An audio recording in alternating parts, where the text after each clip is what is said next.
पर रह गई तोड़ती। दो घूंट जिंदगी, दो घूंट जिंदगी, दो घूंट जिंदगी, दो घूंट जिंदगी। मुझे मेरे बेटे से मिलाओ। कौन है अम्मा? कहाँ है आपका बेटा? किसके पास है? एक बात तो बताएं, वो जो ईंटों का भट्ठा है वहां पर भी सारे मजदूर जबरी रखे गए हैं, ऐसा क्यों है? हम ये सब किस लिए कर रहे हैं और क्यों कर रहे हैं? क्या ये जुल्म नहीं है मैनेजर साहब? और आप मेरे ऑफिस क्यों गए? आपको नहीं जाना चाहिए बेटा, मुझे अच्छा नहीं लगता तुम्हारा वहां जाना। बाबा क्यों? ऐसा वहां क्या है जिसकी वजह से आप इतना अपसेट हो जाते हैं? आपने केवल की बेटी को अपने कोर्ट में रखा है। आपने तो अपनी फरसुदा रवायात को बरकरार रखने के लिए अपनी सगी बहन को भी नहीं बख्शा। यकीनन अंकल कुछ ना कुछ हमसे छुपा रहे हैं। हमें ना इसे कंफर्म करना चाहिए कि अंकल के जहन में चल क्या रहा है। एक काम करो, तुम शाम में आ जाओ, एक साथ बात करते हैं। सारंग की सोच की उंगली इधर आके उठी है, मेरे लिए बड़ी परेशानी का सबब बन रही है। वो मुझे किसी इनकलाबी वर्कर की तरह लग रहा है। मुझे इस कर्ब से निकाल प्रकाश, तू कब आएगा? दो घूंट जिंदगी।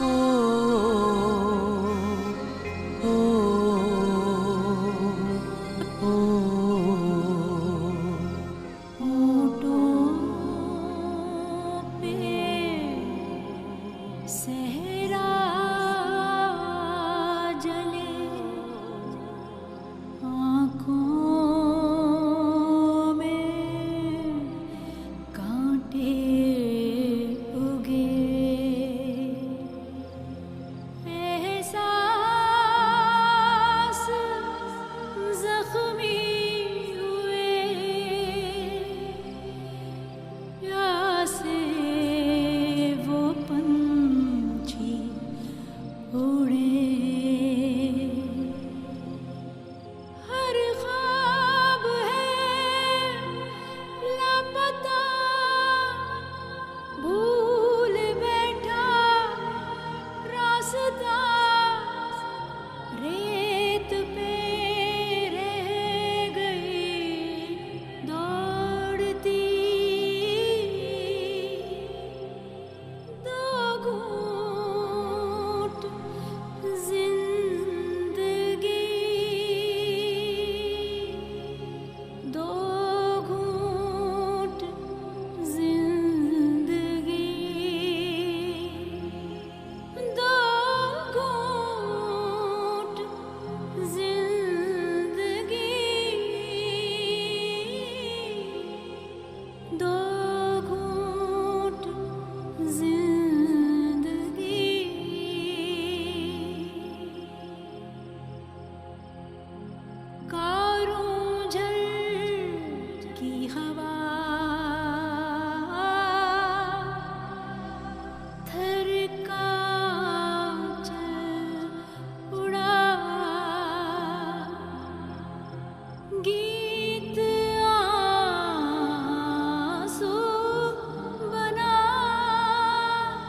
हे, ये तू अकेली अकेली कहाँ घूम रही है? सुना है समन तुझे फिर छोड़ के चला गया। क्यों उसका साथ देती है जब वो तेरा साथ नहीं दे सकता? ये आंखें फाड़ फाड़ के क्या देख रही है? मैं सच कह रहा हूं, लेकिन तेरी समझ में ये बातें नहीं आती है। ये तो तू जानती है ना कि हर बार मैं तेरे काम आता हूं, इसीलिए तो कह रहा हूं तो ये संबंध को छोड़ दे। अरे जो तुम्हें एक वक्त का खिला भी नहीं सकता, उस वक्त के साथ रहने की क्या जरूरत है तेरे को? तू वक्त वाला है? हाँ, तू मेरे पास आ जा, सुखी रहेगी। ऐसे दर दर की ठोकरें खाने की जरूरत नहीं पड़ेगी तुझे। तू क्या समझता है वकील कि तू जो चाहेगा वो तुझे तेरे एक ही हुक्म से मिल जाएगा? अनाज का मालिक तू है, पानी पे तेरी हुक्मरानी रहेगी। और वाकई तेरी इतनी औकात है कि तू मुझे अपने पास रख सके? हाँ हाँ, मैं हर कीमत में तुझे हासिल करना चाहता हूँ, बस तू सम्मन को छोड़ दे। तू खुद को बड़ा मसीहा समझते हो, बड़ा सखी और मददगार समझते हो। क्या नहीं की थी मैंने मदद?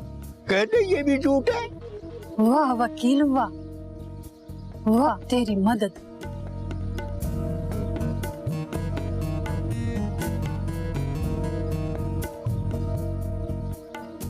तेरी तो आंख से हया का पानी ही सूख गया है। शर्म नाम की तो एक बूंद भी नहीं तुझ में बची। ये तो तू जानता है ना। ज्यादा बातें मत कर, आना है तो आ, ज्यादा मुझे बकवास सुनने की आदत नहीं है। जा।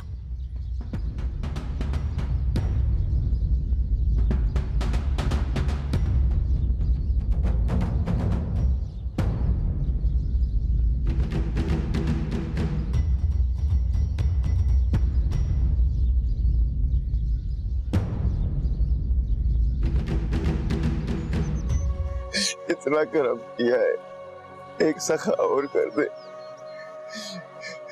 मेरी बेटी पटेल साहब के कोर्ट में कैद है, वो मुझे बेटी चाहिए।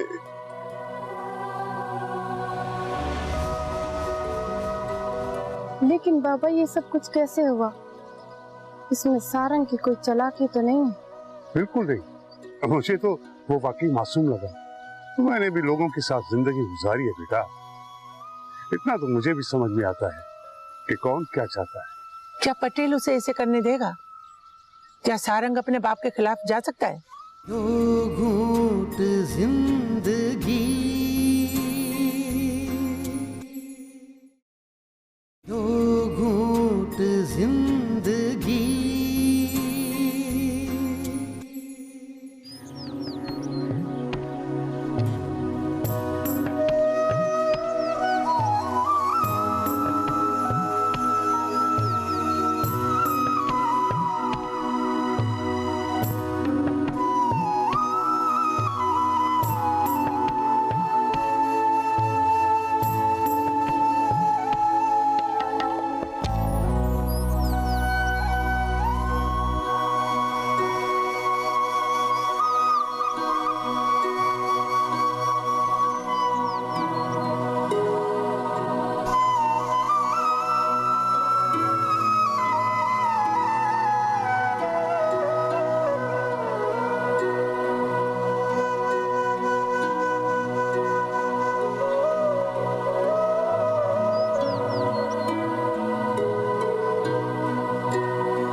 मुझे अब बुरा लगता है।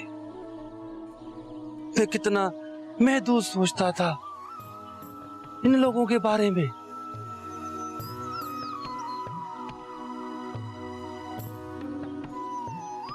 हकीकत में तो ये हमारा सहारा है, लेकिन कभी भी मैंने इनके दुख और सुख के बारे में नहीं सोचा, हमेशा अपने ही बारे में सोचा था। मैनेजर साहब, मैं कितना गलत था। सही, वक्त सिखा देता है, इसमें आपका कोई कसूर नहीं। आपको जो माहौल, जो परवरिश मिली थी वही झलक रही थी। सही, आप उसी महवर में घूम रहे थे।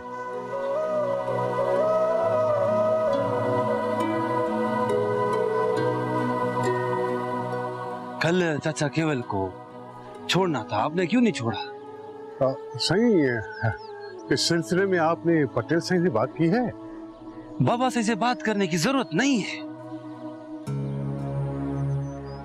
चाचा, ऐसे हाथ मत जोड़ा करें, मुझे अच्छा नहीं लगता। और आज से आप आजाद हैं।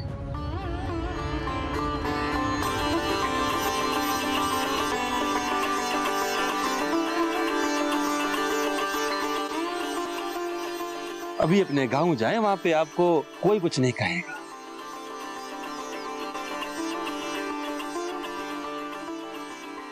हाँ केवल, अब तुम बेगारी से आजाद हो। सारंग सिंह ने तुम्हें अपने घर जाने की इजाजत दे दी है। अब तुम आजाद हो केवल, अपने घर जाओ। चाचा केवल, मैं शर्मिंदा हूं बाबा के किए गए हर उस अमल के ऊपर जो उसने आपके साथ किया। तुम आज से हर उस सजा से आजाद हो जो बाबा ने तुम्हें दी है। मेरी रूह को आपने आज खरीद लिया सही। सही, आज वो मुझे रूह को सुकून और खुशी मिली है ना, वो मरते दम तक मैं नहीं भूल सकता।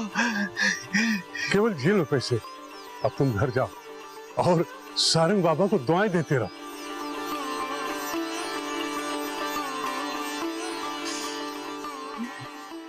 सही, मुझे पैसे नहीं चाहिए।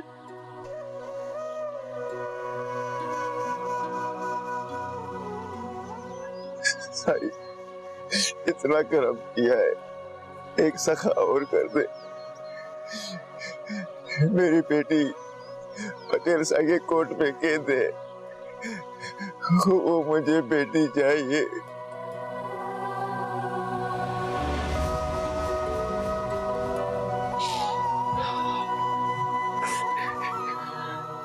चाचा केवल, आप फिक्र मत करें, बहुत जल्द उसे भी रिहाई नसीब होगी। ये सारंग का आपसे वादा है। मैनेजर साहब,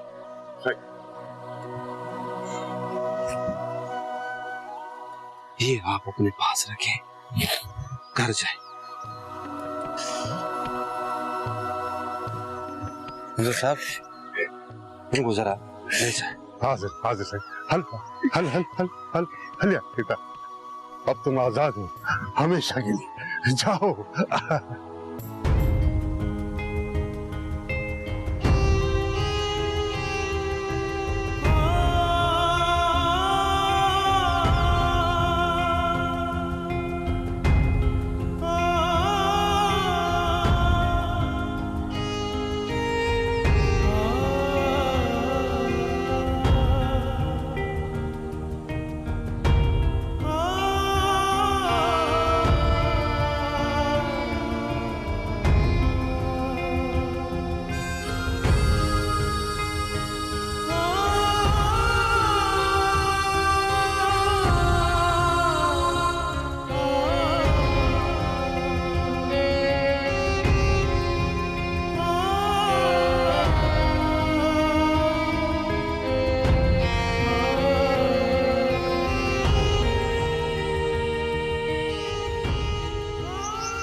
मैं सोच रही हूँ आज तुम्हारे बाबा आएंगे तो मैं उन्हें कहूंगी कि हमें हैदराबाद का शहर घुमा कर आए, क्योंकि यहाँ घर में अकेले बैठे बैठे गांव की याद आती है तो रोते रहते हैं। मैं तो नहीं रो रही अम्मा। फिर उदास क्यों खड़ी हो? जाओ, जाकर अड़ोस पड़ोस में देखो, किसी को सहेली बनाओ। अम्मा मेरा दिल नहीं कर रहा कि मैं किसी से जाकर बात करूं। अच्छा, पड़ोस में कोई तो लड़की होगी ना, क्यों? भला मैं ऐसा करती हूँ, शाना को बुला लेती हूँ। अब तो सही है। सब याद आ रहा है अम्मा, मेरे मोर, मेरी सहेली शाना, गांव की वो गलियां, कुएं का वो रास्ता, उड़ती हुई रेत और सूखे दरख्त। अम्मा मुझे सब याद आ रहा है। हाँ बेटा, थर के गीत और उसी की दास्तानें ही हमारा सहारा और हमारे जीने का सबब है। अम्मा, पटेल ने फैसला किया और बाबा ने मान लिया, ऐसा क्यों? क्या हम इतने पाबंद हैं? जो कहा जाए वही करना होगा। हम किसकी मलकियत है अम्मा? हमारी क्या हैसियत है अम्मा? देखो बेटा, हम अल्लाह के हैं और अल्लाह हमारा है, इससे आगे कुछ भी नहीं। तो फिर हम क्यों अपना घर, अपने रिश्ते नाते सब कुछ छोड़कर यहाँ चले आए? हमें उस फैसले के खिलाफ खड़ा होना चाहिए था अम्मा। मेरी बेटी, तुम क्यों दिलगीर हो रही हो? हिजरत में भी बरकत है। जहाँ भी इंसान हिजरत करता है ना, तो वहाँ सुकून मिलता है। क्या बातें हो रही हैं दोनों माँ बेटियों में? बाबा, हम दो ही तो हैं घर में, कुछ ना कुछ तो कहेंगे ना। हाँ, मैं कसूरवार हूँ। मैंने तुम दोनों से पूरा आसमान छीन लिया है, बस थोड़ा सा टुकड़ा दिया है। बाबा, हमारा आसमान हमसे छीन लिया गया है, हमारी रेत हमसे दूर की गई, फिर भी आपके चेहरे पे मुस्कुराहट। ऐसे कैसे खुश हैं बाबा आप? मेरी बच्ची, आज मैं बहुत खुश हूँ। आज जो हुआ है ना, वो हमने कभी सोचा ही नहीं था। ऐसा क्या हुआ है? क्या पटेल ने हमें थर आने की इजाजत दे दी है? उससे भी बड़ी बात हुई है, बड़ी। क्या हुआ बाबा, कुछ बताएं तो। आज सारंग ने केवल को बेगार से आजाद कर दिया है और उसने कहा है कि वो उसकी बेटी को भी जल्दी वापस करवा देगा। और पता है, उसने तमाम मजदूरों की दिहाड़ी भी बढ़ा दी है। मुझे यकीन नहीं आ रहा है कि वो पिघल तब्दील हो जाएगा। नहीं नहीं, मुझे तो बिल्कुल भी यकीन नहीं आ रहा है। वो तो बहुत बिगड़ा हुआ लड़का था। नहीं नहीं, तुम्हें कोई गलतफहमी हो गई होगी, ऐसा कुछ भी नहीं हुआ होगा। उसने केवल को पैसे दिए और मुझे कहा कि जाओ केवल को बस में बिठा के आओ। नाज़ा, कभी तुमने सुना कि पटेल ने किसी को पैसे दिए हो घर भेजने के लिए? वो वाकई बदल गया है। उसने तो पटेल साईं से मजदूरों और किसानों के हकूक पर सख्त लहजे में बात की। लेकिन बाबा, ये सब कुछ कैसे हुआ? इसमें सारंग की कोई चालाकी तो नहीं है? बिल्कुल नहीं, मुझे तो वो वाकई मासूम लगा। मैंने भी लोगों के साथ जिंदगी गुजारी है बेटा। इतना तो मुझे भी समझ में आता है कि कौन क्या चाहता है। क्या पटेल उसे ऐसे करने देगा? क्या सारंग अपने बाप के खिलाफ जा सकता है? हर जुल्म का अंत होता है नाज़ा। तो देख नाज़ा, ये हो गया, अब बेहतरी होगी। अल्लाह करे इसके बदौलत हम अपने घर वापस चले जाएं।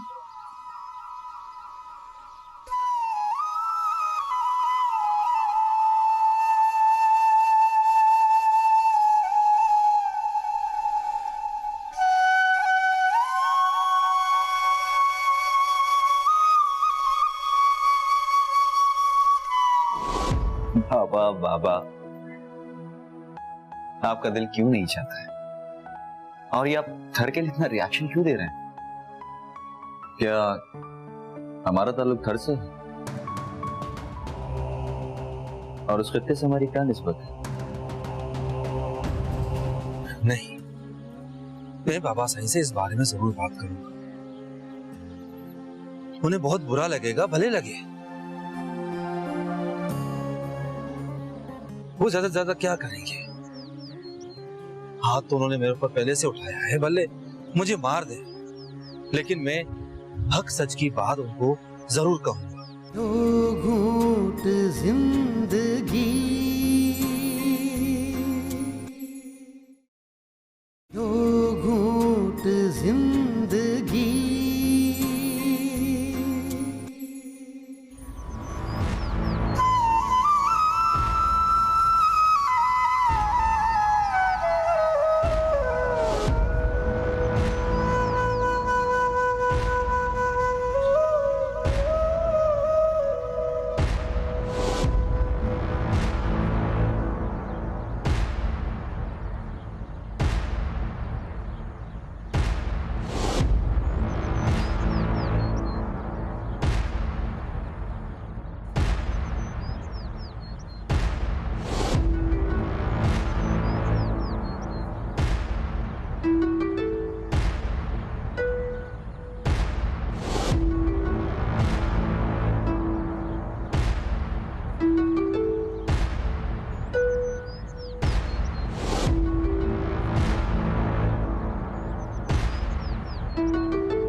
बाबा, ये कैसी जिद है?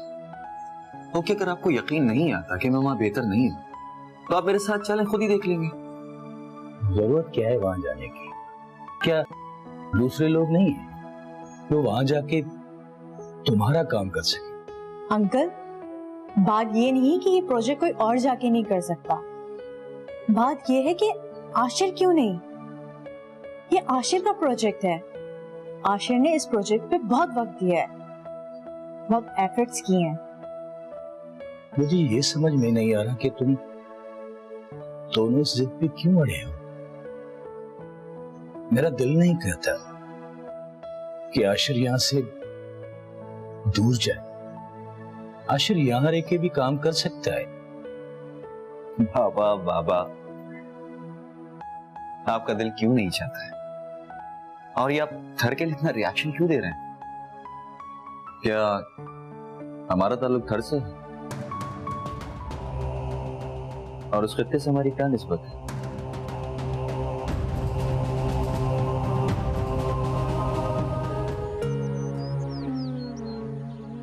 मुझे ऐसा लग रहा है जैसे मैं खून के दरिया में बहकर जा रहा हूं। हर तरफ चीखों, आओ और सिस्सियों की आवाजें मेरे कान के पर्दे फाड़ रही है। मैं कितने गुनाह अपने हिस्से में गिनवाऊं मलार। मुझे तो लगता है कि ये सब कुछ मेरी वजह से हो रहा है। बाबा साईं ने भी जो कुछ किया है उसकी वजह सिर्फ मैं हूं। शायद पागल हो गए, क्यों ऐसा सोचते? ये एक दस्तूर है, ऐसा ही चलना है, यहाँ ऐसा ही चलता रहेगा। ऐसा नहीं सोचो। मुझे समझ में नहीं आ रहा ये अच्छा है या बुरा है, जो कुछ भी है। देख सारंग, जिनके पास कुछ नहीं उनसे पूछो। वो भी ये सब कुछ चाहते हैं जो तुम्हारे पास है। तुम्हें तो ये सब कुछ बना बनाया मिल गया, इसकी कदर करो। ये भी तो सोचो, इस कदर की मुझे क्या कीमत चुकानी पड़ रही है। तुम ये सब कुछ क्यों नहीं चाहते जो सब लोग चाहते हैं? तो तुम क्यों नहीं? मुझे इसमें मत घसीटो। मैं सिर्फ तुम्हारा दोस्त ही रहना चाहता हूं। मुझे ये सब कुछ नहीं चाहिए। मेरे लिए इतना ही काफी है जो मेरे पास है। मेरी जरूरतें कम है। नहीं, मैं बाबा साईं से इस बारे में जरूर बात करूंगा। उन्हें बहुत बुरा लगेगा, भले लगे। वो ज्यादा से ज्यादा क्या करेंगे? हाथ तो उन्होंने मेरे ऊपर पहले से उठाया है, भले मुझे मार दे, लेकिन मैं हक सच की बात उनको जरूर कहूंगा।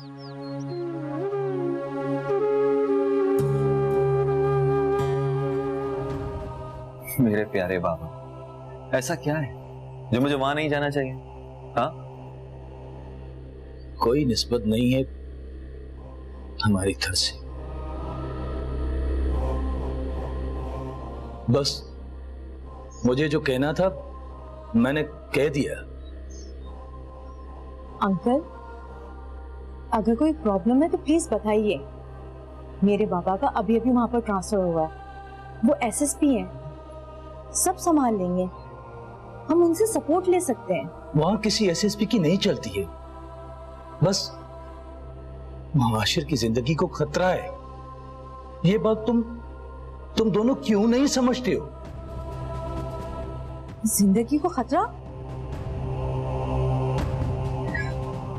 क्यों अंकल, ऐसा क्या है वहां पर जो आशिर की जान को वहां पर खतरा है? आशिर को तो वहां पर कोई जानता भी नहीं है। ऐसा कौन है जो आपका और आशिर का दुश्मन है? बाबा, आप मुझसे क्या छुपा रहे हैं? बताइए मुझे। बेटा, मैं कुछ भी नहीं छुपा रहा हूं। तुम लोग क्यों जिद पे अड़े हो? नहीं बाबा, कुछ है जो आप मुझसे छुपा रहे हैं। मुझे तो आज तक ये नहीं समझ में आया कि हमारा रिश्तेदार क्यों नहीं है। आज तक कोई हमसे मिलने क्यों नहीं आया, और ना हम किसी के पास गए मिलने के लिए। सबके रिश्तेदार नहीं होते, वो जरूरी नहीं कि हमारा भी कोई रिश्तेदार हो, और जरूरी नहीं कि हम उनके साथ रिश्तेदारियां निभाएं। अंकल, इस वक्त आशिर का इस प्रोजेक्ट से निकलना आसान नहीं है। उसको जाना ही पड़ेगा, और कम से कम 2-3 हफ्ते रुकना ही पड़ेगा। उसके बाद ही ये वापस आ सकता है। अंकल, मैं पापा को कहती हूँ कि आशिर को सिक्योरिटी। नहीं, किसी सिक्योरिटी की जरूरत नहीं है। ये तो और जाहिर होने वाली बात है। अगर ये जाना चाहता है तो जाए, उस तरह जिस तरह ये अजनबी होकर गया था, और किसी से ये ताल्लुक ना रखे। ये मुझसे वादा करके फिर जाए। बाबा प्लीज बता दें मुझे, आप कौन जानता है हमें वहां, और किसके साथ दुश्मनी है हमारी। आप मुझे बताइए, मैं वहां खुद को मैनेज कर लूंगा। एंड आई प्रॉमिस यू, वहां मेरा कोई कुछ नहीं बिगाड़ सकता है। बाबा तुम नहीं जानते कि वहां कैसे कैसे लोग हैं और क्या क्या खेल खेलते हैं। तुम्हें जाना है तो जाओ, मगर अपनी पहचान किसी को नहीं बताना।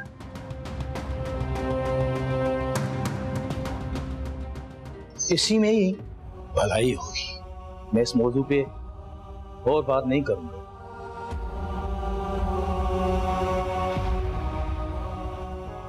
अब क्या करना होगा? जाना तो पड़ेगा। लेकिन अंकल का खर्चा?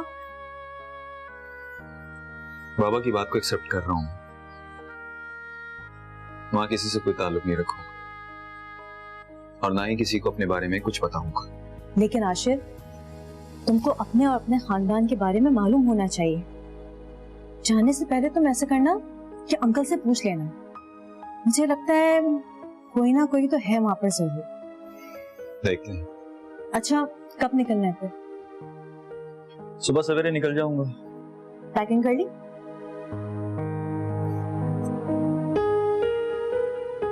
मुझे समझ नहीं आ रहा कि ये सब मैं कैसे करूंगा। बस हो जाएगा। तुमने एक कदम उठाया है, अल्लाह हौसला और कुव्वत अता करेगा। बाबा को ये सब कुछ समझना पड़ेगा।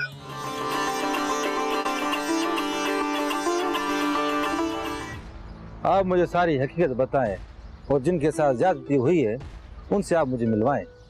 देखिए छोटे साईं, कुछ मामला इंतहाई हसास होते हैं, उन्हें मुनासिब वक्त पर हल करना चाहिए। आप एक वक्त में सब कुछ अच्छा नहीं कर सकते, आपको मुनासिब वक्त का इंतजार करना चाहिए। दो घूंट जिंदगी, दो घूंट जिंदगी। नहीं सारंग, ये गलत होगा। पता है, जिस दिन औलाद बाप के सामने खड़ी हो जाती है उस दिन उसकी मुकम्मल हार होती है और वो मुकम्मल तौर पे अंदर से खत्म हो जाती है। तुम्हें अपनी परवरिश पे सवाल नहीं उठाना, तुम्हें एक अच्छा बेटा बनना है और अपने बाप को भी सीधे रास्ते पर लाना। तो मैं क्या करूं? पटेल साई के किए हुए गुनाहों का मैं दावा करूं और तुम सबके पास जाओ, उनको अपने गले से लगाओ, उनसे अपने किए हुए गुनाहों की माफी मांगो और उनको उनका हक वापस करो। मगर इससे भी पहले एहतराम से पटेल साई को अपने अंदर के रूह की सच्चाई दिखाओ। बस यही एक तरीका है। मुझे समझ नहीं आ रहा कि ये सब मैं कैसे करूंगा। बस हो जाएगा। तुमने एक कदम उठाया है, अल्लाह हौसला और कुव्वत अता करेगा। बाबा को ये सब कुछ समझना पड़ेगा, लेकिन वो समझेंगे नहीं। तुम कैसे समझे? तुम भी तो पटेल साईं का साया थे। यार, एक लम्हा होता है बदलने के लिए। जो उसे पहचान जाता है तो वो अपनी मंजिल पा लेता है। मुझे भी ऐसे ही एक लम्हा मिला था। कहीं तुम ये सब कुछ परीक्षा को दिखाने के लिए तो नहीं कर? वैसे भी वो क्या आए हुए हैं? परीक्षा से मिले हो? जानता हूं कि वो आए हुए हैं, लेकिन ये सब उसकी वजह से नहीं है। पर हाँ, मैं उसके लिए अच्छा बनना चाहता हूं, लेकिन बाबा के करदा गुनाहों की वजह से मैं बहुत नीचे हो गया हूं। अब तो मैं उसके महल पे भी नहीं आ सकूंगा। छोड़ो तुम ये सब मायूसी की बातें। तुम अच्छे थे, अब तो तुम मासूम भी बन गए, जैसे एक मासूम बच्चा। परीक्षा एक दिन समझ जाएगी, फिक्र मत करो।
सलाम छोटे साईं। वालेकुम अस्सलाम मैनेजर साहब, माफ कीजिएगा इस वक्त मैंने आपको ज़हमत दी है। नहीं साईं, कोई मसला नहीं है। आप यहाँ क्यों खड़े? अंदर आए ना साईं। नहीं नहीं, बस यहाँ बाहर खड़े होते हैं, कुछ बात करनी है आपसे। नहीं तो साईं, मुझे बुलवा लिया होता, मैं हाजिर हो जाता। बस यहाँ से गुजर रहा था तो सोचा आपसे मिलता हुआ जाऊं। मुझे कुछ काम है आपसे और कुछ पूछना भी है। आप बेफिक्र होकर कहें सही, क्या पूछना मुझसे? बाबा के कोर्ट के बारे में मुझे सब कुछ बताएं, जो कुछ भी आप जानते हैं। छोटे साईं, मैं पटेल सिंह खादिम और आज से नहीं, कई नस्लों से हम पटेल सिंह की नौकरी करते आए हैं। आपने इस वक्त तक जो किया है वो अच्छा है, तो सबके लिए एक मस्बत कदम है। लेकिन क्या? आप लेकिन बोलकर चुप क्यों हो गए? लेकिन सही, आप इस मामले में ना पड़े तो अच्छा है। आप पर पटेल सिंह सख्त नाराजगी का इजहार कर चुके हैं और शायद आप पर हाथ भी उठा चुके हैं।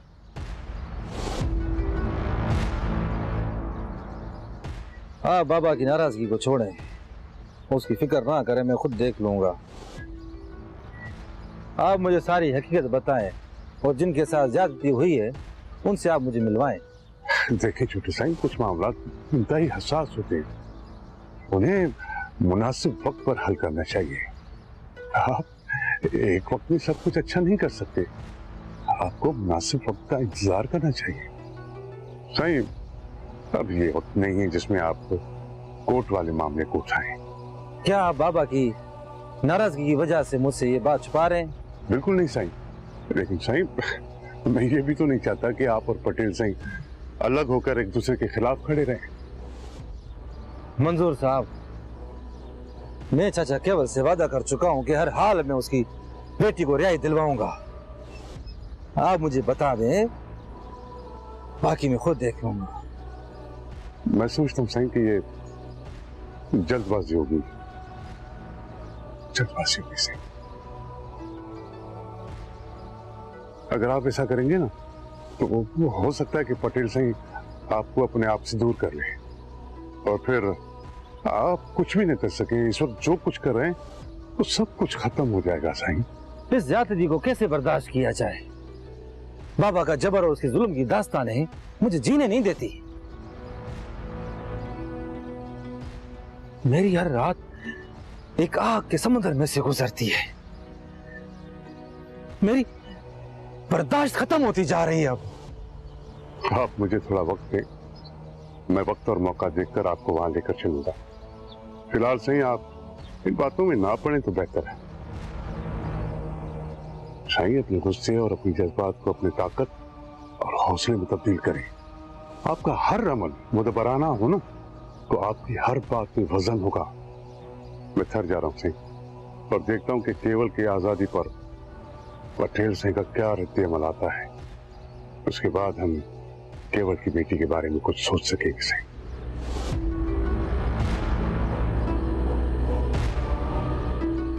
अल्लाह हाफिज़।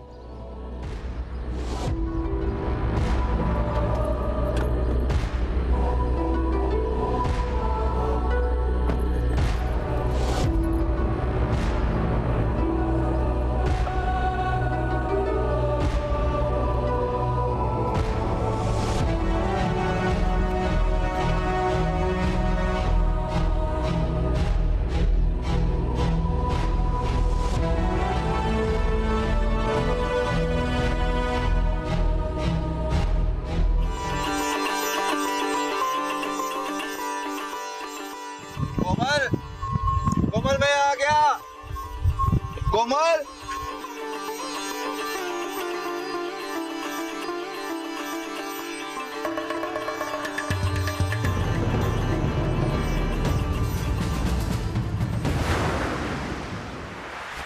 दो घूंट जिंदगी, दो घूंट जिंदगी। जब से आप लोग वहाँ से गए हैं, वहाँ तो जैसे घरों में सोगने खैमे लगा दिए हैं। हम भी वही दर्द महसूस कर रहे हैं शाना। हम जैसे अपना आधा जिस्म काट कर छोड़ आए हैं वहीं। शहरी बाबू संभल के, ये शहर नहीं है। क्या ये परेशान नहीं बोलती, या वो अभी भी मेरे उस रवैये से नाराज है? मैं नाराज नहीं हूँ, आपने तो बहुत अच्छा काम किया है। चाचा केवल की सजा माफ करवा कर उसे गांव छुड़वाया। मैं क्या चाहता हूँ, वक्त आने पे तुम्हें मैं बता दूंगा, लेकिन पहले मुझे सारंग से निपटने दो।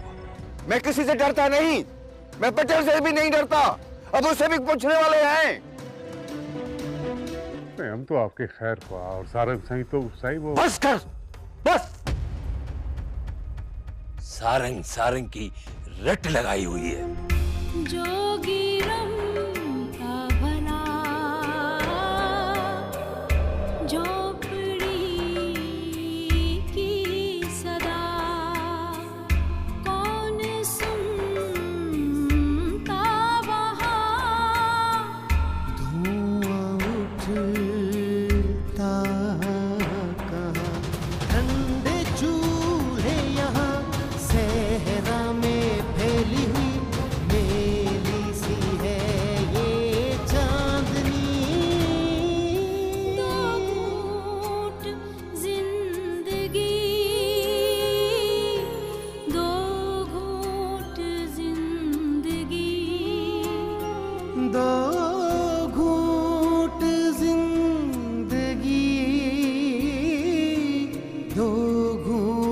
जिंदगी